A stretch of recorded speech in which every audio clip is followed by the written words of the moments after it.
Good afternoon. Thank you for joining. We're going to go ahead and get started in about 1 minute.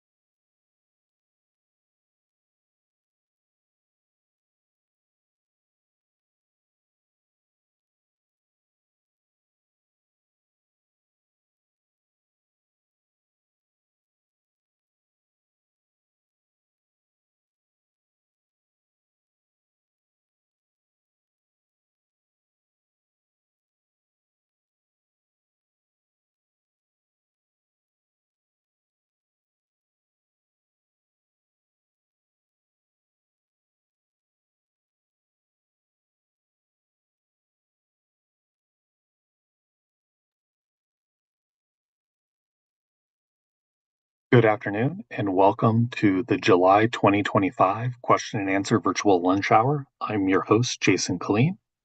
Welcome, everybody.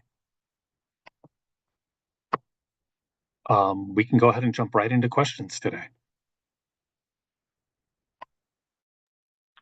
Good afternoon. Hello, Jason. Our first question comes from Shade A. Can you speak about cannabis events and where the city of Los Angeles is in approving these events?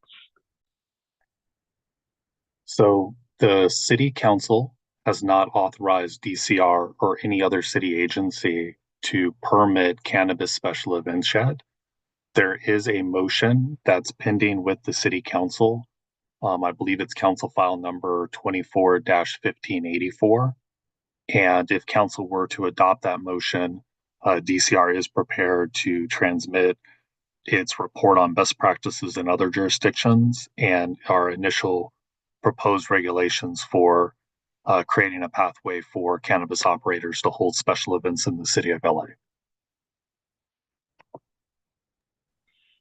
Thank you. Our next question comes from Shade A and Juwan R. Can you talk about the process to get a license?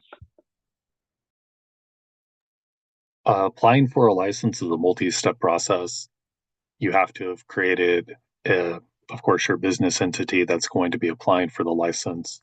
You'd register for a business tax registration certificate, create a legal business entity record. If you've identified a proposed location, you would submit a pre-application record for us to do a land use review. And then if the location is eligible for an application, you would have the opportunity to submit an annual license application.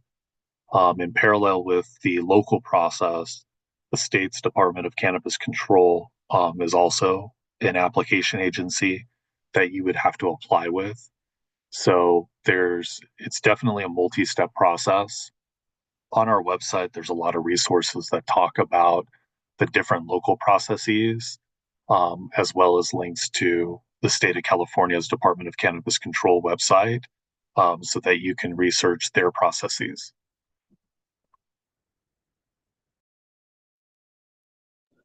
Our next question from Amjad S. What do I need to do to get a cultivation license, and how do I get information on zoning laws?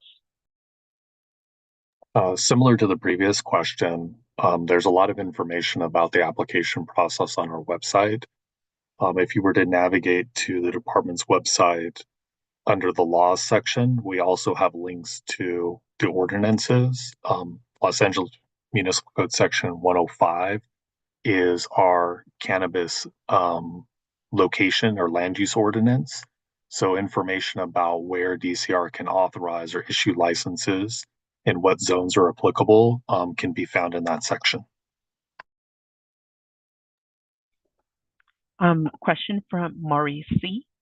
If a social equity licensee shares their share or sells their share of non-retail licensed cannabis business to a non-social equity buyer, what happens to that business? Will DCR allow the transfer of ownership to occur or by some means invalidate the license associated with the business, since it would no longer abide by social equity ownership requirements?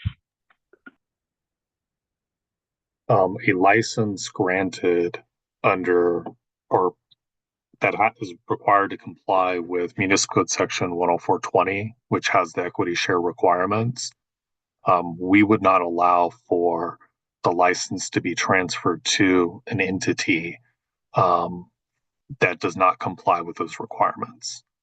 So effectively, if a business is unable to comply, if the license is a social equity license and it no longer meets the requirements under Municipal Code Section 10420, the business would need to update the ownership to comply with 10420, or that would be grounds to take an action against the license, which could result in the license not being renewed or denied.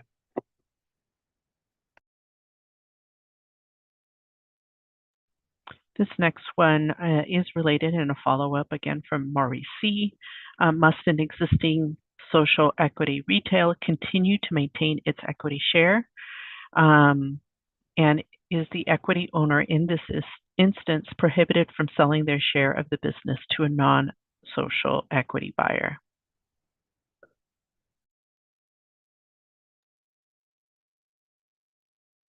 Can you repeat the question one more time, please?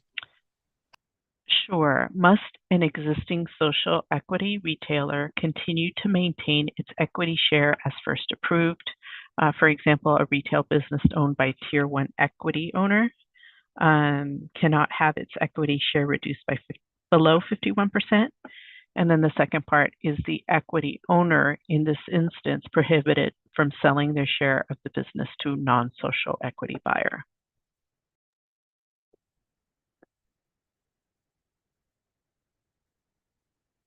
So similar to the prior question, a license issued that requires compliance with Municipal Code Section 10420 um, will always have that condition applied to it.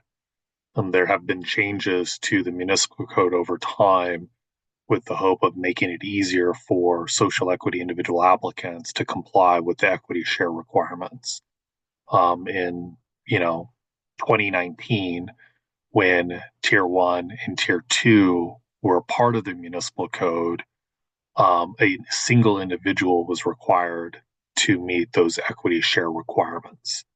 The municipal code has since been updated to allow for more than one social equity individual applicant to aggregate their equity in the entity toward meeting whatever that percentage requirement was. A Tier 1 license continues to be a Tier 1 license. A Tier 2 license continues to be a Tier 2 license. There were some licenses issued in 2019 that had a Tier 1/Tier 2 designation, which meant that the qualifying social equity individual applicant was able to qualify as either a Tier 1 business or a Tier 2 business.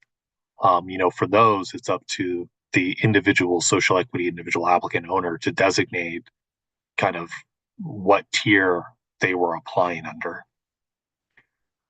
For the purposes of the equity, you know, as long as the overall equity ownership is at or above the required threshold pursuant to 10420, equity could be transferred to a non-equity owner.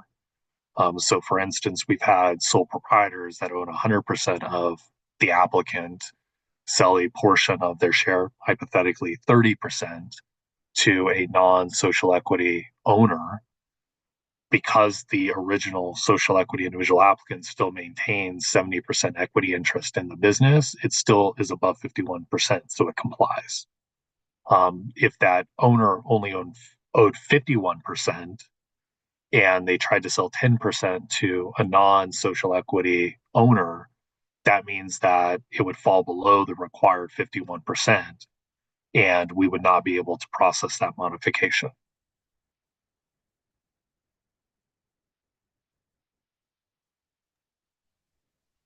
Our next question comes from Jose P. To when has the retail lottery been delayed? The city council action calling for the suspension of the December lottery did not have another date included for which we would conduct the lottery. With council's participation in kind of identifying the legislative process for when we would conduct a lottery, I would wait to see what council actions take place over the next several months. That should give us a clear idea of when DCR will actually conduct a lottery. Thanks, Jason. A question from Micaiah G. Will cultivation licenses become available to social equity applicants anytime soon?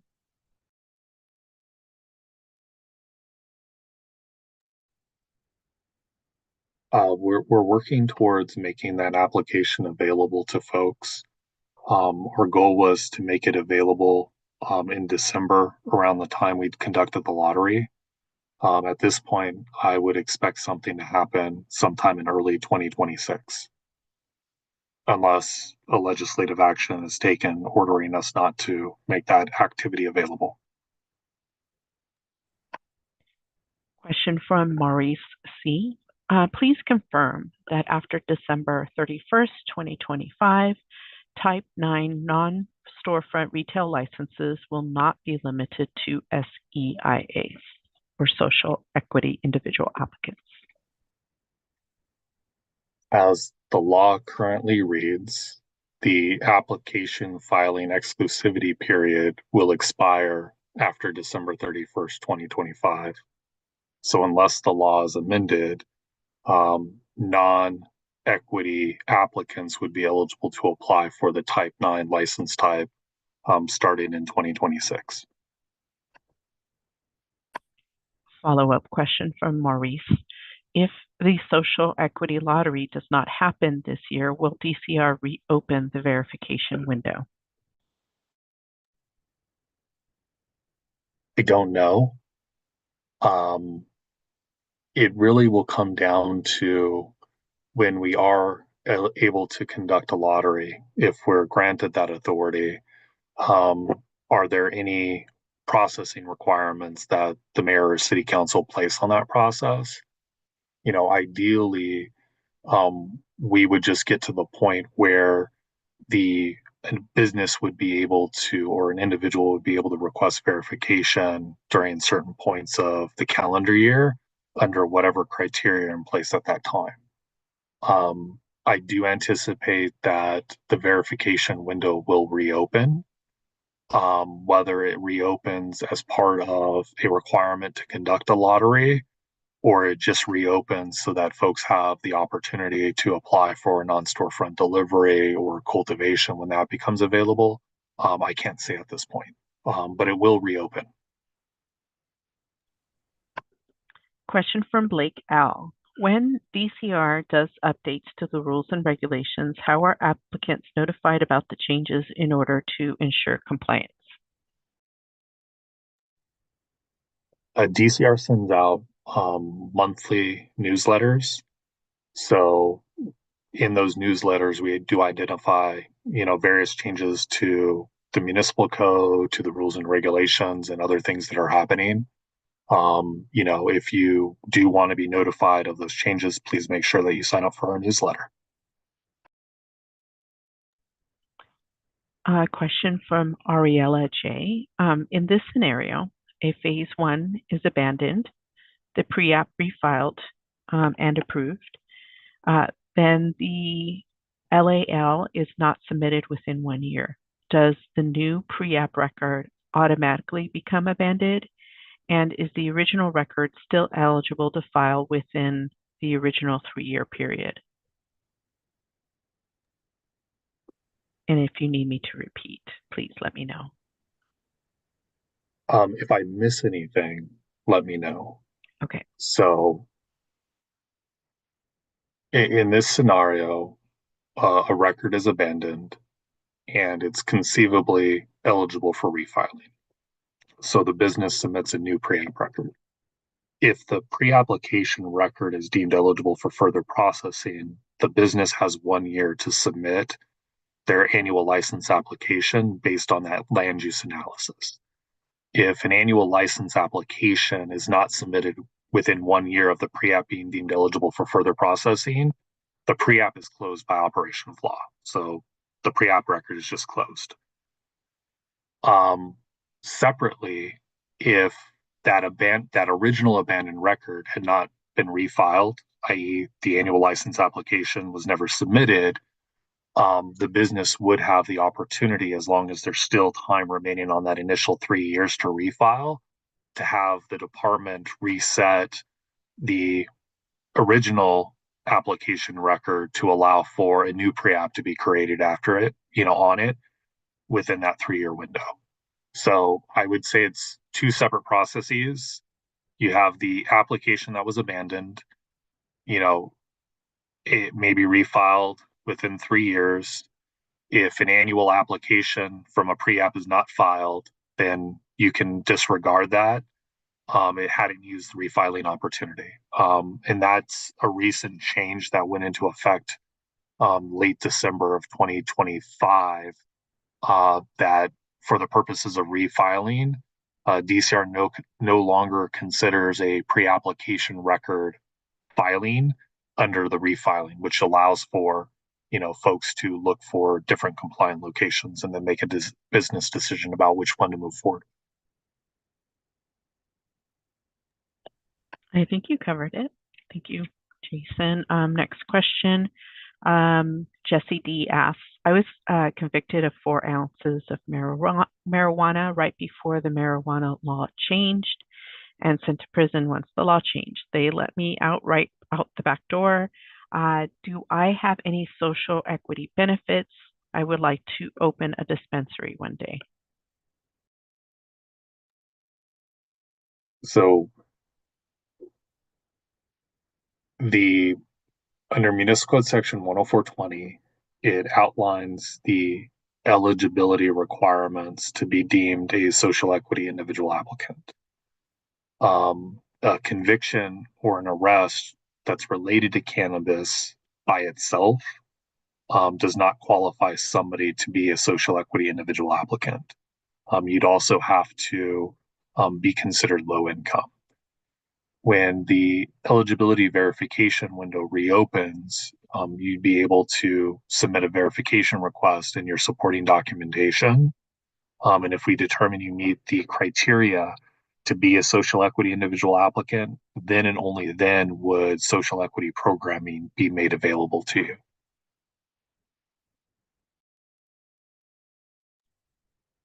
Our next question comes from Tony R. Can a dispensary sell clones or baby plants to the public? And if so, how many plants can we have? And can we grow the mother plants on site in a specified room?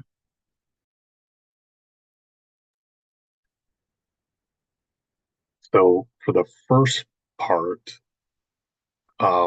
immature plants or clones can be sold to private consumers by a retailer. For the number of plants, I would recommend you reach out to the Department of Cannabis Control to make sure that you don't run afoul of their licensing requirements. In order to maintain more than 6 plants, you may need to have a nursery license. Those nursery licenses are intended for folks that are just maintaining immature plants at their location. In order to grow mother plants on site, you would need a full local cultivation license. Our full cultivation license under that umbrella does include the nursery activity. So if you do intend to have mother plants on site that you're cloning from, you would need to make sure that you had a full cultivation license to engage that activity. And unless you have a micro business that covers the cultivation activities with the Department of Cannabis Control, you would need to make sure that you also applied for a cultivation license with them. This question comes from Ariella J. What are the approved LADBS uses for a distribution and cultivation activity? The best bet is to reach out to Building and Safety's Development Services Center to get the up-to-date information on what certificates of occupancy they would require for a cannabis business engaged in either distribution or cultivation.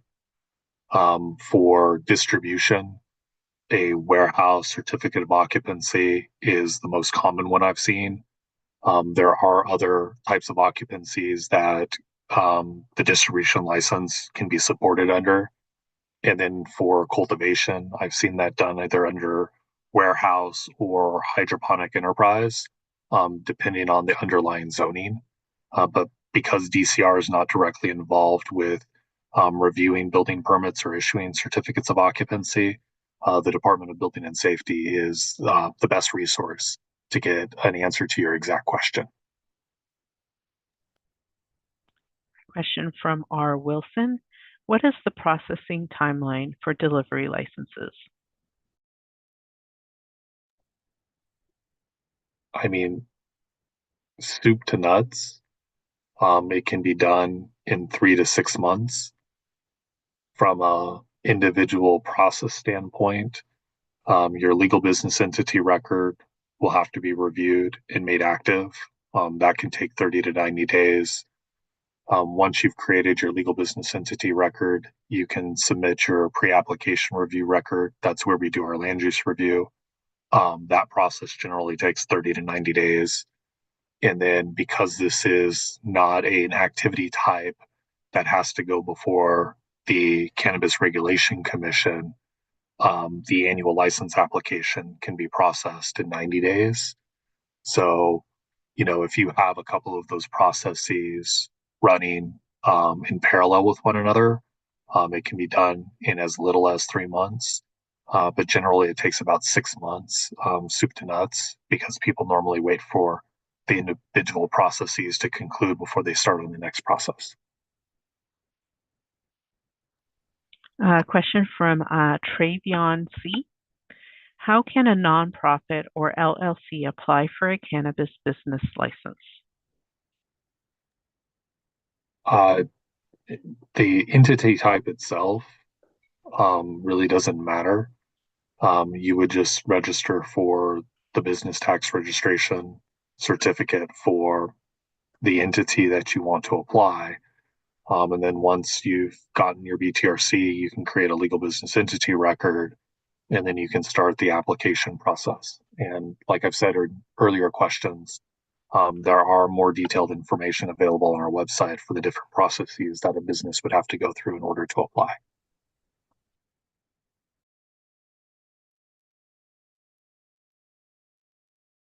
Another question from Travion C. Does having a criminal record prevent me from qualifying certain convictions, arrests, preventable? I'm sorry, let me try that again. Do certain convictions or arrests prevent individuals from applying for a license? Yes. The municipal code identifies things where a person may not be an owner or primary personnel of a cannabis business if they've been convicted of certain offenses. Separately, the state also has a list of convictions for which they will not issue a license for if somebody has been convicted. That information would be available on our website if you go to the laws section and you look up the Cannabis Procedures Ordinance, which is LAMC 104. It'll be included in that material. And then for any convictions associated with the prohibition on somebody applying for a state license, I would recommend reaching out to the Department of Cannabis Control. Question from Jamie B. Is there a way to put a license on hold for a short period of time? I'm not sure what it means to be on hold. Once a license has been issued, the the license is valid for that for the calendar year in which it's issued. If a business becomes non-operational, the business would notify DCR that it's not operational. And the business, because it has been licensed, is still responsible for reporting its gross receipts to the Office of Finance. So in the event that you're not operating, you would report zero income or zero revenue for that month, that quarter, whatever period of time it happens to be. If a license is inactive for more than 6 months, it may not be eligible for renewal.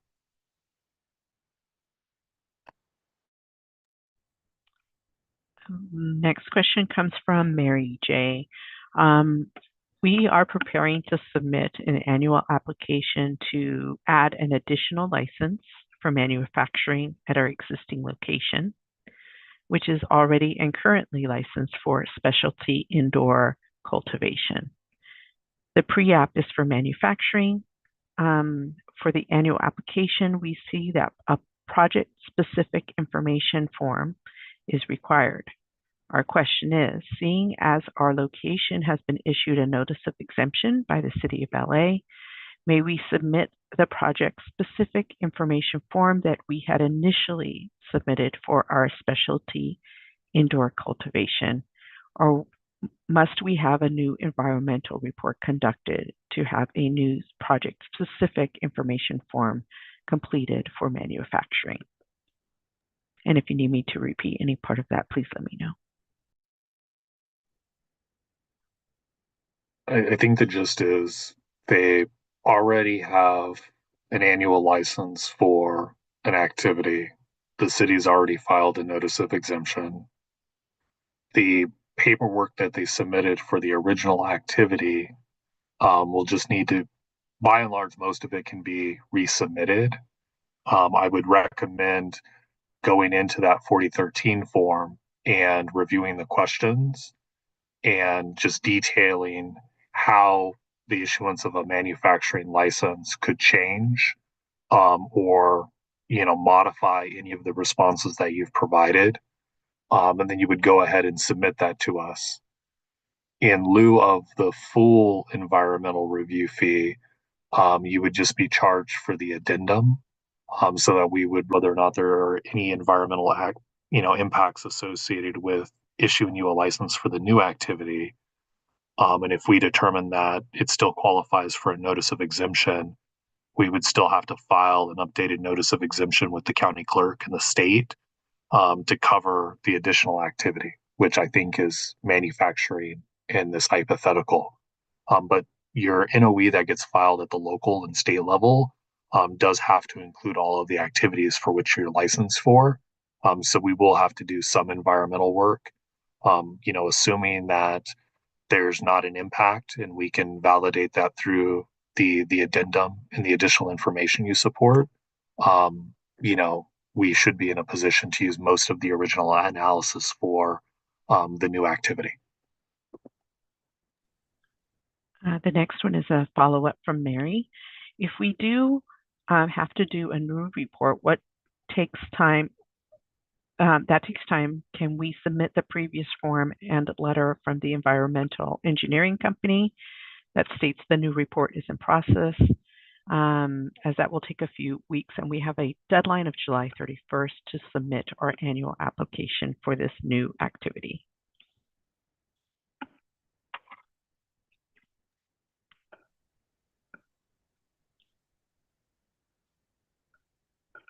Can you repeat the question one more time?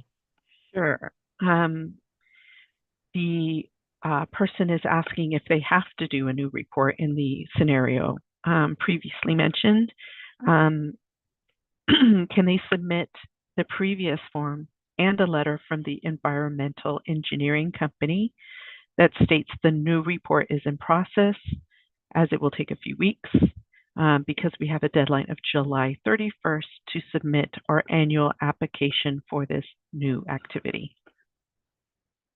I mean, assuming that the July 31st deadline is a local deadline, they could submit the previous form as part of the application process. And during the review, if their assigned analyst finds any deficiencies, they would have a cure period to address those deficiencies, which could include submitting an updated 4013 form.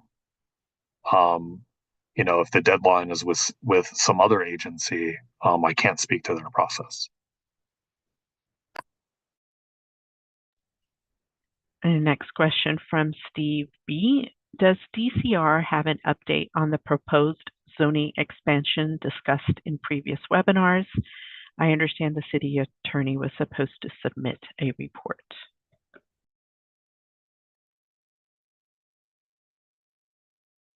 So a portion of DCR's recommendations made it out of the Government Operations Committee and went to full council.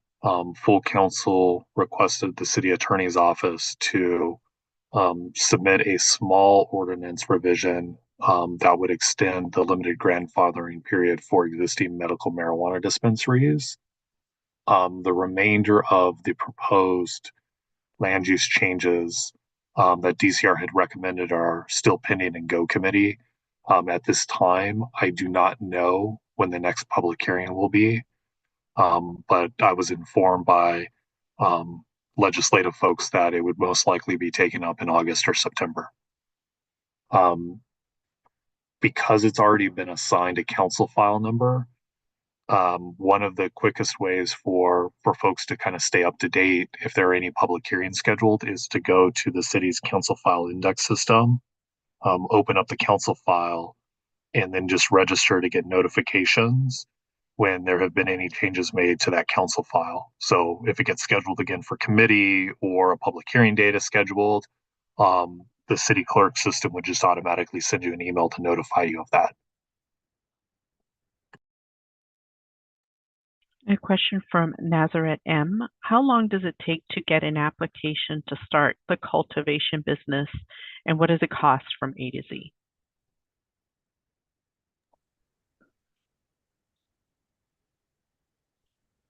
I mean, it would take at least 3 to 6 months to process all of the local records. Um, you're looking at approximately $20,000 in local cost associated with the application fees. You would also have to factor in, the state application costs, the cost associated with, securing a location and bringing that location up to speed. Um, as it relates to the application process and local fees, all of that information is available on DCR's website. And that's all I can say about that at this moment. Thank you. From Ariella J. What will be required as part of the 2026 renewal application? Will it be the same as last year's renewal process?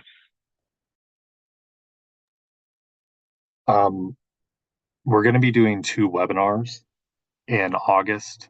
I believe we're going to do the first one on August 20th, and we'll do the second one on August 27th. I'll cover that after we get through the questions in a little bit more detail. The renewal process will still go through the DCR licensing portal. We will require the types of information that are stipulated in the rules and regulations. There's a couple of attestations that will be new for the 2026 renewal process, and we'll go over those attestation forms at our next set of webinars. And then the renewal period is scheduled to open September 2nd. So, stay tuned. The first webinar is, of course, going to be focused on the general application and renewal process. And then the second webinar will focus more on the document requirements and, the attestation forms that will be required. Question from Lisa S. When will the city allow for lounges or on-site consumption as is allowed now in the state of California? Currently, there's a city council motion pending. Off the top of my head, I think it's 24-1584. That motion had already been heard in Government Operations Committee, and it's pending consideration by the full city council. If it's adopted, that will start kind of more the bureaucratic process of preparing and presenting information for the city council to adopt a regulatory framework. DCR has already done its due diligence and done the research, has requested in the motion about what other jurisdictions are doing and best practices. We will be positioned to transmit a report for city council consideration within 30 days of the city council acting on the motion if it is adopted. Question from Levon E. When will we officially find out if the lottery, retail application lottery, won't happen this year? Unfortunately, the city council adopted an action instructing DCR not to conduct a lottery in December of 2025. So we will not be having a lottery this year. Another question from Levon. What is the new LA DCR report going to get approved through council? I don't know. DCR is a regulatory agency, and we make policy proposals and recommendations to the city's legislature, which is the city council. And then it's up to the chair of the assigned committees to schedule items. And then it's up to the president of the city council to schedule items for full city council consideration. DCR can advocate for things to be heard, but we don't have a formal role in scheduling things or getting them before policymakers, unfortunately. A question from Mike S. Does DCR have an update on the new fee rates? Can DCR pause the fee hikes until January 1, 2026 so that businesses have advance warning and can budget? So the city attorney's office has already transmitted their draft ordinance. The ordinance has not gone into effect. DCR can't afford to defer the needed increases until January 1st. The grant funding that DCR was using to keep the fees at the lower rates, by and large has dried up. We did not receive a general fund appropriation to subsidize fees as part of our current year budget. And the majority of our revenue comes in through the renewal processes. And with city council instructing DCR not to conduct a lottery in December, we're not going to receive any application revenue from that activity. So, I honestly, for operational needs, need those fees to go into effect as soon as possible and would not be able to, extend them out to January 1st. We're already holding about 20% of our positions vacant, and we're still going to have to make additional operational cuts just to deal with the timing of the ordinance going into effect, plus the cancellation of the lottery. So, I know it's hard for businesses, for social equity businesses. We're going to do our best to use the California Equity Grant monies to mitigate the impact of the fee increases. We'll still have a little bit of money for full fee waivers, but operationally, we do need those fees to go into effect as soon as possible. And DCR is going to have to run a lean year as well. Another question from Mike S. Can you confirm that DCR cannot issue temporary approval if the applicant does not have a DCC license? And continues, how about in the scenario where a general applicant submitted and filed a TA application in 2022, but has not been able to move forward with DCC since they are not eligible for a provisional license? I can confirm that DCR will not issue new temporary approval unless the business has an active state license, whether it's an active state provisional license or an active state annual license. The second part of the question, there's no change in the answer. The business could go through the full annual license application process, receive their local annual, have their notice of exemption or environmental document filed with the state and get their state annual. And then once the state annual has been issued, They can connect with their local analyst to see whether or not they're eligible for temporary approval while they pursue an operating permit. But you do need to have an active state license to be issued new temporary approval. A question again from Mike S. Is there an active ELBR, but the business entity does not yet have TA or an LIC? Will DCR allow an ownership modification through the ELBR while the annual record has not been approved for TA or LIC yet? If the legal business entity or ELBR record is active, the system will allow for an ownership modification request to be submitted. If the business has pending records, pre-app records, annual license application records, etc., processing of those records would be suspended until the ownership modification is resolved. So it could impact your application processing. And, in the event that the ownership modification does not comply with the requirements, you'll have to unwind whatever deal was made in order for your suspended applications to actually be processed.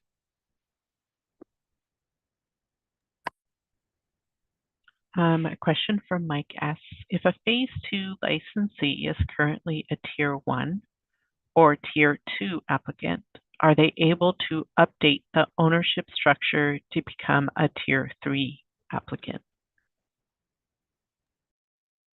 I just want to be clear that this hypothetical only applies to Phase 2 records, which were submitted under LAMC Section 104.08. Phase 2 records can shift between the tiers. If it does no longer qualify as a bona fide social equity record and it becomes a Tier 3 record, then the record, of course, will have to comply with the Tier 3 applicant requirements in the code. But it is possible for a Phase 2 licensee to transition away from being a bona fide social equity applicant down to a Tier 3 general applicant. But it only applies to Phase 2 records issued under 104.08.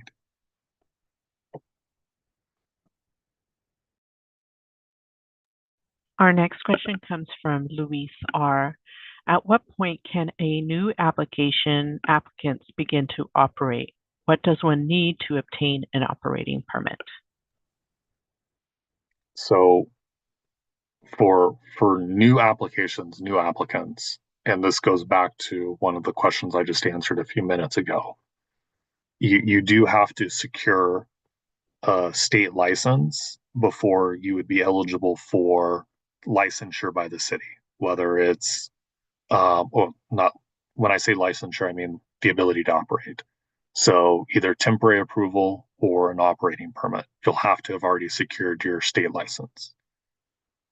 Once a business has secured its state license, there may be a pathway for DCR to issue temporary approval through the annual license application and LIC record. Otherwise, you would have to get your operating permit. The operating permit is really the gold standard. It means that you've demonstrated that you've got your state license, you've got all of your building permits, including the certificate of occupancy, you've got your health permits, you've got your fire permits, applicable police alarm permits, you've requested and passed the final inspection, and then and only then would you be eligible for an operating permit. So getting an operating permit does require you to demonstrate that you're in compliance with all other agencies that you have to be permitted under. I have not issued an operating permit yet, so all of our businesses, even the ones that have been issued annual licenses, are still operating under the temporary approval authorization type. Our next question comes from Maurice T. Does the part of the municipal code that says a social equity individual applicant needs to have a minimum 51% ownership in the business have an expiration date set either by DCR or City Council? The current municipal code does not have an expiration date. As written, the once an application or license that's subject to the requirements under 10420, those requirements never sunset. And the business has to continue to maintain its compliance with those requirements under each renewal cycle. There have been proposals by DCR in the past to put a sunset on those requirements, but they were opposed by a subset of our social equity businesses, and there have been no further public hearings on that issue. But it is an issue that DCR would like to see policymakers consider amendments to. Our next question, I think it's our final question, from MS, asking what code section restricts DCR from issuing a temporary approval to an applicant that filed and paid for a TA app if they don't have a state license? That's a very technical question. I believe the temporary approval application process is Municipal Code Section 10405. That got sunset years ago. But I know when Senate Bill 51 was being floated to give social equity applicants a longer runway to apply for a state provisional license for retail activities, that it was amended. So somewhere in the bottom of that section is going to have that requirement.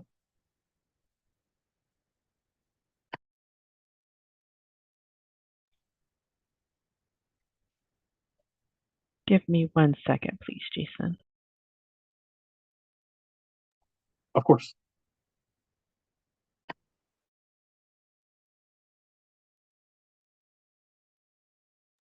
Okay, we have one more question that's coming in, so let me read through that really quickly.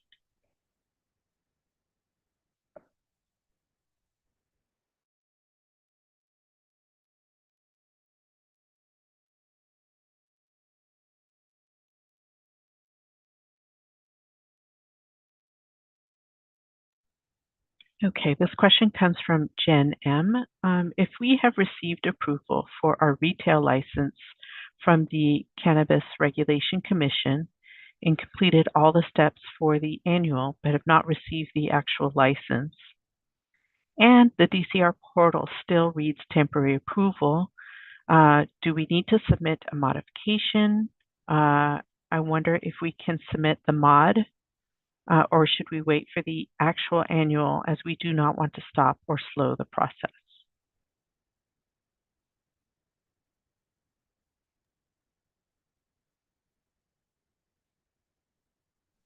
One more time. Okay. If we have received approval for our retail license from the Cannabis Regulation Commission and completed all the steps for our annual, but we have not received the actual license, right now the DCR portal still reads temporary approval.